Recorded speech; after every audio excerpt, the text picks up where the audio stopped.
Why is Red Bull Leipzig, which has made an unprecedented rise from the 5th division to the Champions League semi-finals in 10 years, one of the most hated clubs in the world?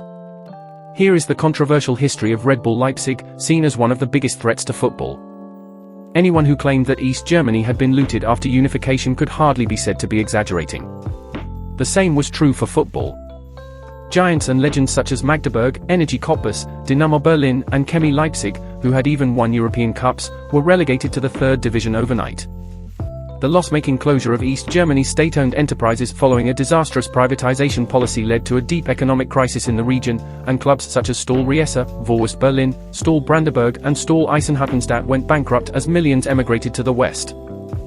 This was also the case in the East German city of Leipzig. Lokomotive Leipzig, once a European finalist and the team of the state railways, left the days when it was one of the strongest in East Germany in the past, and after the reunification it dropped down to the 6th league and closed down in 2004. Chemie Leipzig, the team of the East German state-owned chemical industry and former East German champions, suffered a similar fate after the merger when they were renamed Sachsen Leipzig. The club, like the rest of the East German giants, was on the verge of bankruptcy when they received an offer to save them. In 2006, Red Bull, the world giant energy drink company, bought the club with a long-term plan to make it one of the most important teams in the Bundesliga. This could have been a comeback for Sachsen, which had survived bankruptcy in 2001 but was still in the 4th division. Red Bull had previously bought Austria's legendary club Austria Salzburg, renamed it Red Bull Salzburg despite protests, and achieved a sporting success despite the great reaction by killing the legend. It had also created a club in the USA called New York Red Bulls. The Sachsen Leipzig management welcomed this decision. But the fans were not going to let a global monopoly buy and kill their club. An initial investment of €50 million would change the club name, crest and colours. The fans would be expelled from the club. The fans provided effective resistance through months of violent protests. Red Bull decided to cancel the project after violent protests. Instead, Red Bull turned to the Hamburg club St. Pauli, which also faced violent protests, and set its sights on other clubs. The Red Bull project, to be built on 1860 Munich, one of the German legends, was cancelled due to the club management's disapproval, while another Red Bull project planned for Fortuna Düsseldorf was cancelled due to fan protests. Red Bull could not get the big clubs, it was going to turn to small clubs. In addition, Red Bull could fully establish its project through a team playing in the 5th highest league in order to escape the license inspections of the German Football Federation. For this reason, returned to Leipzig in pursuit of an opening.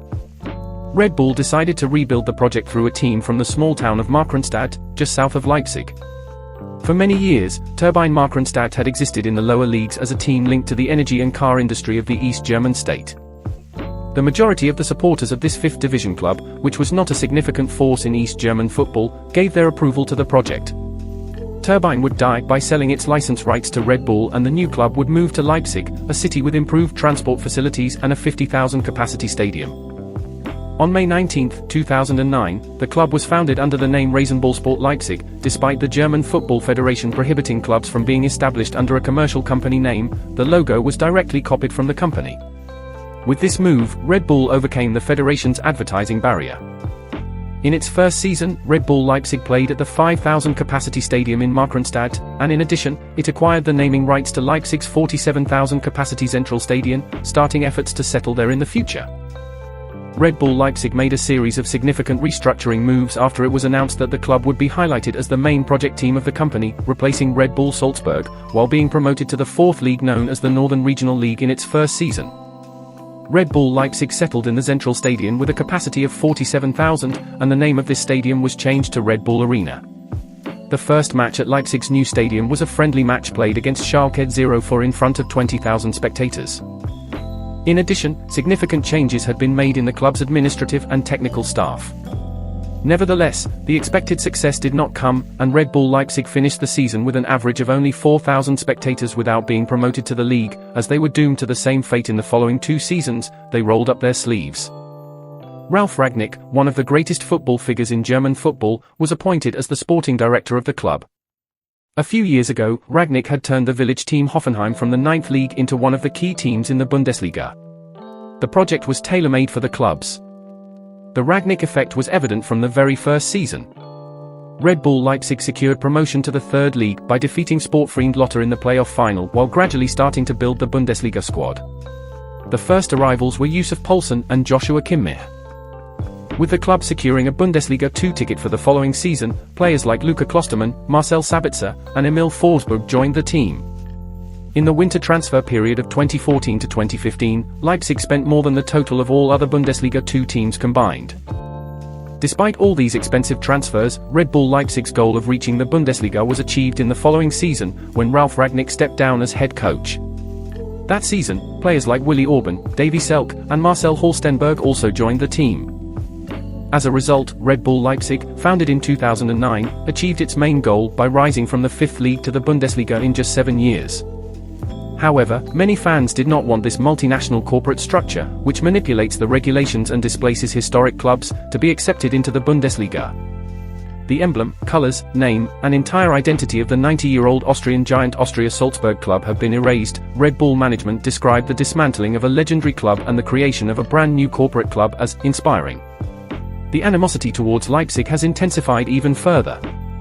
To evade the federation's oversight, the club established in the 5th league had now circumvented the famous 50+1 rule of the Bundesliga, which grants significant influence to fans, by creating a closed system made up solely of 9 executives from among the club's members.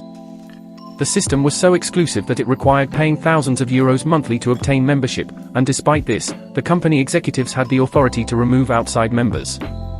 In other words, it was impossible to become a member of the club. The fans had no say.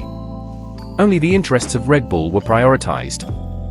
So much so that, instead of addressing the concerns of fans who objected to the ticket prices, some were even penalized solely for these demands. Red Bull imposed entry bans on certain fans who lit flares and displayed banners because it harmed their commercial interests. The purpose of the 50+1 system was to continue to design football as a game for the people by preventing private enterprises from establishing greater dominance within clubs than the fans. However, Red Bull Leipzig circumvented this by exploiting legal gaps. It was merely a club of a global monopoly. The hatred directed at Red Bull Leipzig was very clear even before their promotion to the Bundesliga. Fans of the East German football giant Dynamo Dresden arrived at the match with a banner reading "You can't buy tradition" and threw a bull's head onto the field, shocking German football. Certainly, these protests intensified even further when the club, under the leadership of head coach Julian Nagelsmann, rose in the Bundesliga and even reached the semi-finals of the Champions League. A global monopoly was dominating European football with its rootless corporate club by manipulating the rules. Today, protests against Red Bull Leipzig are continuing at full speed, and it has become a common occurrence to see anti-Leipzig banners in German crowds. The fact that Red Bull Leipzig takes advantage of other youth academies instead of developing players from its own has intensified this hatred. Red Bull clubs, which should be competing in Europe, violated sports ethics by rising together. They displayed a monopolistic capitalist reflex and even overturned market rules such as competition and the free market. The most vigorous response came from Celtic fans, who expressed their dissent with this banner.